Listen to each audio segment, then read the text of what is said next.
Hello दोस्तों, तो स्वागत है आप सभी को आज के इस नए वीडियो में। मैंने जो पिछला वीडियो आप लोगों के बीच लाया था और बताया था कि जो बच्चे इस साल इंटर 2026 में साइंस, आर्ट्स, कॉमर्स में एग्जाम दे रहे हैं, उनके लिए 5 नंबर हम पिछला बार तैयारी करवाए थे। और इस बार का वीडियो में भी जो मैं अभी जो आपको बताऊंगा उसमें भी आपका 5 नंबर की तैयारी होगा। और आज इससे पहले जो हम बताए थे ना, आपको प्रॉस साइड का बताए थे। प्रॉस में जो 11 गो चैप्टर था उसका और जो लेखक थे उसका नाम बताए थे। और आज जो हम लाए हैं वो पोएट्री साइड का है, यानी पोएट्री में 10 गो पोएट्री है, ठीक है। और उसके जो पोएट है यानी कवि है, कविता और कवि है जो उनके उनके बताएंगे। ये भी मैचिंग टाइप से पूछता है और इंटर आर्ट्स, साइंस, कॉमर्स वालों के लिए ये 10 नंबर का पूछता है। 5 नंबर प्रॉस से पूछता है और 5 नंबर जो है आपका वो पोएट्री से पूछता है। तो हम प्रॉस का वीडियो पहले ही बना चुके हैं और ये पार्ट 2 लाए हैं आप लोगों के बीच पोएट्री का, ठीक है। तो सबसे पहले उसमें हम बताए थे कि कैसे कौन पूछता है ना, जैसे लिख देगा वही 1 2 3 4 इधर मिलान करवाएगा, उस तरह से आपको पूछता है। तो सबसे पहले ये देखिए कि आखिर आपका 10 नंबर आएगा कैसे। तो 10 नंबर लाने के लिए ना सर सबसे पहले आपको याद करना होगा, और हम प्रॉस का याद करवा चुके हैं, इंडियन सिविलाइजेशन एंड कल्चर से लेके पूरा जो था वहां तक, ठीक है। और आज जो लाए हैं हम पोएट्री साइड का लाए हैं। तो पोएट्री साइड में 10 गो चैप्टर है और प्रॉस में जो है आपका 11 गो चैप्टर था, और हम उस 11 का आपका वीडियो बनाकर डाल चुके हैं। उस पार्ट 1 था, ये आपका पार्ट 2 है। तो चलिए वीडियो क्या करते हैं, शुरू करते हैं। सबसे पहला एक पार्ट जो है वो है sweetest love I do not go.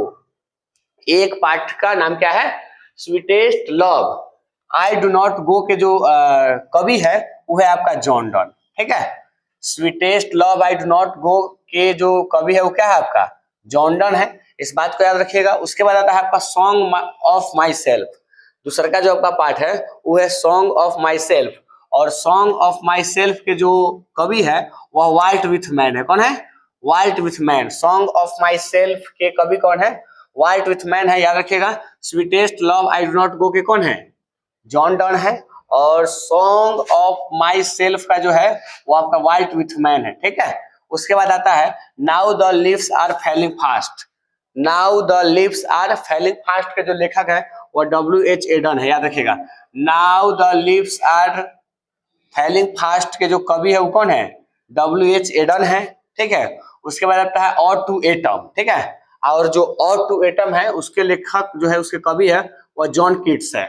और टू एटम के कवि कौन है, जॉन कीट्स है। उसके बाद आता है आपका एन इपिटाफ, ठीक है। एन इपिटाफ के जो कवि है वह वाल्टर डेलामेयर है, याद रखिएगा। एन इपिटाफ के कवि कौन है, वाल्टर डेलामेयर है।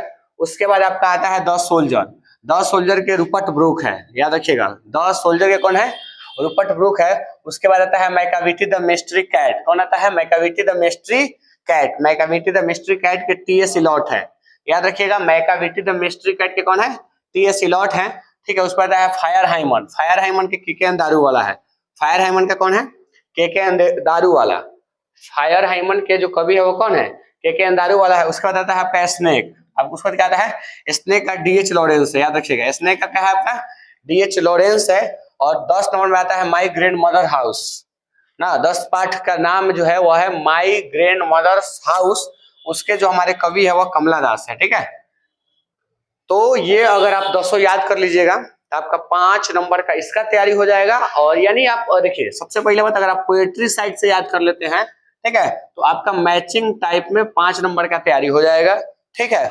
और जो इससे पहले आप पढ़े थे प्रॉस साइड में, ठीक है, और उसका भी 5 नंबर का आपका तैयारी हो जाएगा, जो हम पिछले वीडियो में आपको बता चुके हैं, ठीक है। और ये आपका पार्ट 2 है, और इससे पहले पार्ट 1 हम बता चुके हैं। उससे 5 नंबर का पूछता है और 5 नंबर का इससे पूछता है। मैचिंग टाइप क्वेश्चन 10 नंबर का पूछता है। और ये इंटर में बच्चों के लिए रामबाण है। आप 10 नंबर का तैयारी ऐसे ही कर सकते हैं, केवल पोएट्री साइड का याद करके 10 चैप्टर, और प्रॉस साइड का 11 गो चैप्टर है, उसका लेखक और चैप्टर का नाम याद कर लेंगे तो आपको याद हो जाएगा। और ये मैं 10 और 11 21 प्रॉस और पोएट्री मिलाकर 21 चैप्टर होते हैं, और 21 चैप्टर के नाम और 21 राइटर के नाम अगर आप याद कर लेते हैं तो आपका 10 नंबर कंप्लीट हो जाएगा। उम्मीद करते हैं कि वीडियो आपको बहुत अच्छा लगा होगा। अगर बहुत अच्छा लगा, अगर वीडियो आपको अच्छा लगा है तो आप अपने भाई दोस्त रिश्तेदारों के पास शेयर कर दीजिए जो 2026 में इंटर का एग्जाम देने वाले हैं, चाहे वह आर्ट्स का एग्जाम देने वाले हो, साइंस का एग्जाम देने वाले हो या कॉमर्स का एग्जाम देने वाले हो। जाते जाते लास्ट में आप लोग को एक शायरी सुनाते हैं, बताते हैं कि तुम हमसे दिखावटी वफादारी न कर, तुम हमसे दिखावटी वफादारी न कर, अगर मोहब्बत है तो मोहब्बत कर, अदाकारी मत कर। जय हिंद, मिलते हैं अगले वीडियो में। थैंक यू, धन्यवाद।